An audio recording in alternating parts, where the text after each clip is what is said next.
So today is the International Day of Yoga, declared in 2016 by the Prime Minister of India. And we're going to do a sequence that I actually learned in India. I was in India on World Yoga Day 2016, and they taught this sequence to all over India. I was with my father in Varanasi and Rishikesh and Delhi. The Prime Minister that year taught this class to 40,000 people in Delhi outside the capital. I was maybe 10 minutes away at a hotel and opted for the air conditioning class indoors with a few people. But I learned the sequence.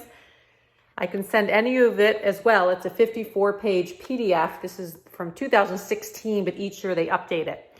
So today we're going to do the version in chairs, and it's lots of fun. And for those of you on my weekly Patreon page, I'll put the recording after so you can all enjoy it anytime. And I am going to read a little bit from the book so we keep the sequence true to form. So start sitting tall. Take a few deep breaths in and out through the nose. If you want to sit cross-legged on a cushion, that's fine as well. You can also sit on the heels, whatever feels comfortable. But take a few slow deep breaths in and out through the nose, just getting centered in the body. As you inhale, lift the spine. You may want to roll the shoulders a few times as you exhale.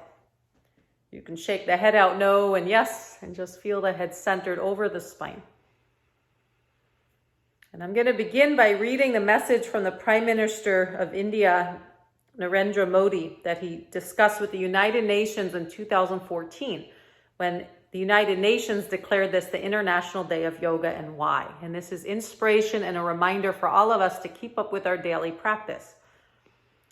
He says, yoga is an invaluable gift of ancient India tradition. It embodies unity of mind and body, thought and action, restraint and fulfillment, harmony between man and nature, and a holistic approach to health and well-being. Yoga is not about exercise, but to discover the sense of oneness with ourselves, the world, and nature. By changing our lifestyle and creating consciousness, it can help us to deal with climate change. Let us work towards adopting an International Day of Yoga. And then in 2016, this International Day of Yoga came about. So today's sequence, I'm going to give options so you can practice it in a chair, seated or standing, or if you prefer, without the chair as well. There's wonderful practices and poses. So we begin with a prayer. And again, I'm reading right from this book, so I keep true to the form. They want everyone to do this exact sequence every year. And I've been teaching this ever since my India trip, 2016, on Yoga Day. And I teach this every year, adapted in chair and regular. So let's start sitting tall. Bring the thumbs to the chest bone. Prayer pose called Anjali Mudra, whether you're sitting in a chair or cross-legged. We'll tune in together with the sound of Om, breathing in.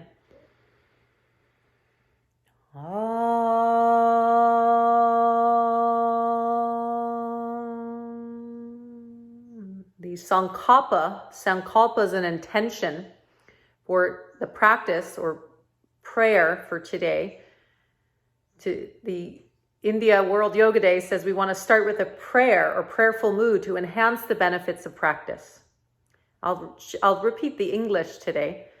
It means, may you move in harmony. May you speak in unison. Let our mind be equanimous, like in the beginning. Let the divinity manifest in your sacred endeavors.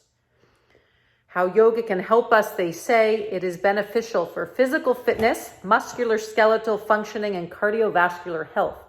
It can manage diabetes, respiratory disorders, hypertension, and many lifestyle orders. Yoga can help reduce depression, fatigue, anxiety, and stress. In essence, yoga is a process of creating a body and mind that are stepping stones, not hurdles, to exuberant and fulfilling life. So let us begin with the exercise. But if you want to enjoy the next part and last part of our Yoga Day practice is a breathing exercise, pranayama. We'll do actually two. Is from Yoga Day is Kapalabhati. I do this every day with alternate nostril breath before my meditation. It actually means shining skull, because they say if you do this every day, your face radiates with energy, prana. You can sit cross-legged, thumb to first finger, hands are just resting on the knee, or in a chair for the chair yoga version, either way. Okay, and then take a few slow breaths with eyes closed.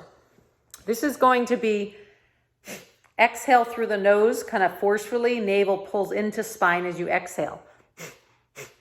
So it's like exhale, exhale, exhale. You're focusing at the navel, pulling navel in with every exhale.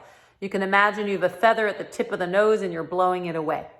If you're pregnant, get dizzy, or concerned, other precautions, or you don't want to do that breath, just slow, deep breathing. Okay, we'll just keep simple today. We'll just try 10 pumpings. So eyes closed, breathing in. And begin.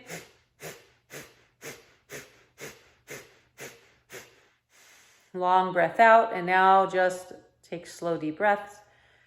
You can build up to what I practice every day is 3 rounds of 30 pumpings each with a 30-second holding of breath retention, retain breath in between, focusing at the brow point, if you caught that. Otherwise, just start simple like we did. Good work. The next pranayama I teach most classes and do every day before meditation in the mornings, called alternate nostril breathing. It's so soothing and calming for the mind. So you put your right hand in Vishnu Mudra, index and middle finger into palm, ring finger, pinky, and thumb extend. The hand faces nose, left hand's in Chin Mudra, thumb to first finger on lap. You close your eyes, close your right nostril, exhale and inhale, left nostril. And you close both nostrils, ring finger closed, right nostril releases, exhale and inhale. You close right nostril, switch, left nostril gets an exhale and inhale. So that's all it is. Each nostril is getting a full exhale and inhale, slowly, sitting tall, focusing at the brow point. Okay, while you do this, keep the spine tall, head center. Try on your own. Each nostril gets a long exhale and full inhale.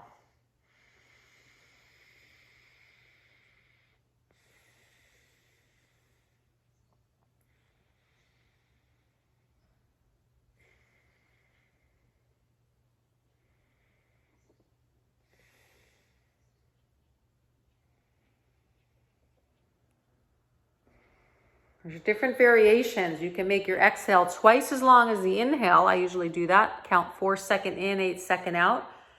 And I also retain, I hold the breath 8 to 16 seconds, focusing at brow point in between. So you can build up to different little more subtle variations of this as you go along. Okay, if you feel complete with that release, then we'll do this last one. They call it, sometimes called the bumblebee breath. Brahmamari, I'm not sure if I'm saying that right, Brahmari, sorry, which is the black bee. You're going to be making the sound of a female honeybee, they say. Now this, if you haven't done it before, sounds funny, you might feel funny, but it's so soothing on the nervous system. You can't see once we do it, so just look real quick. We're going to inhale. When you exhale, you're going to close maybe your index or middle finger, close the eyes. Thumbs are going to close the ears like that. That's why you can't hear me when you do it, so watch first. You're going to inhale and you exhale a high-pitched humming noise through the throat, and you just feel that vibration of the sound soothe the body. So you're closing off your senses in yoga, pratyahara, withdrawing the senses inward. It's one of the 8 limbs of yoga, more subtle than the posture. And the benefits, they say this can relieve stress and help alleviate anxiety, anger, and hyperactivity. The resonance of the humming sound creates a soothing effect on the mind and nervous system, and it's a great tranquilizer, found good in the management of stress disorder. It's a preparatory pranayama for concentration and meditation. So let's try it. You breathe in, it'll sound funny, but enjoy. Close off and go.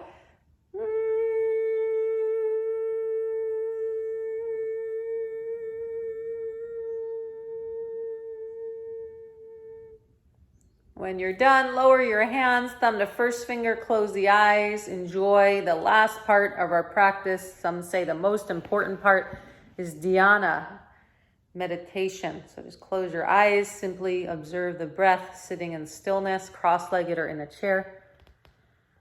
You can place thumb to first finger for wisdom mudra on each hand. If you want to play soft music in the background, you can do this even up to 30 minutes.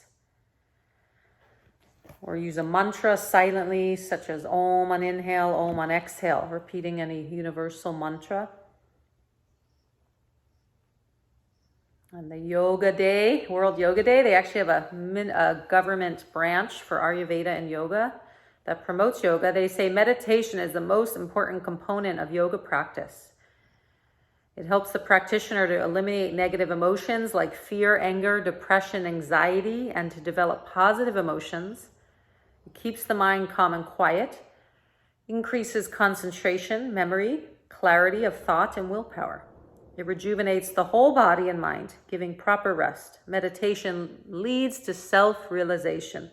The great yoga masters remind us yoga is not about the exercise and postures. That's just to keep the body healthy and prepare us for meditation and more inner reflective practices, but that yoga ultimately can help give us freedom, moksha, self-realization, not feeling bound to the body or mind, but to feel the essence of who we are and that we're connected to all animals, the earth and all humans. We're all connected.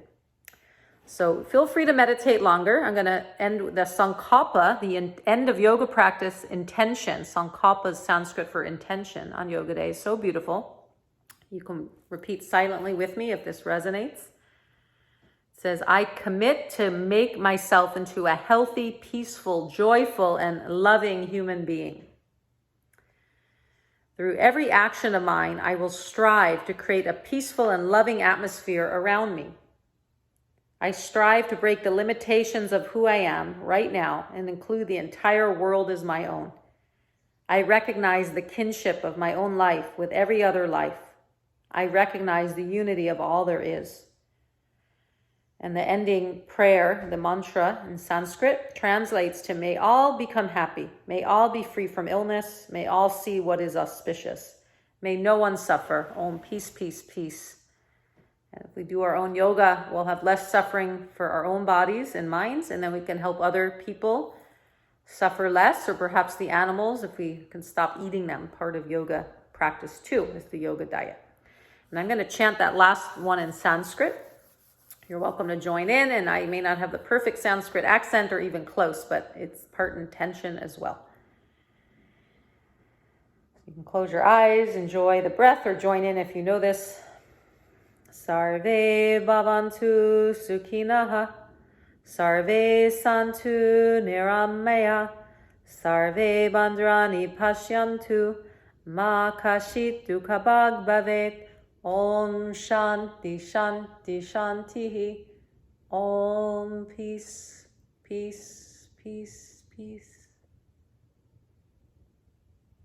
Bowing the head to the heart. Honor yourself. May all beings be happy and free from illness. May we all see what is auspicious. May no one suffer. Om, peace, peace, peace. Happy World Yoga Day and happy solstice. Namaste.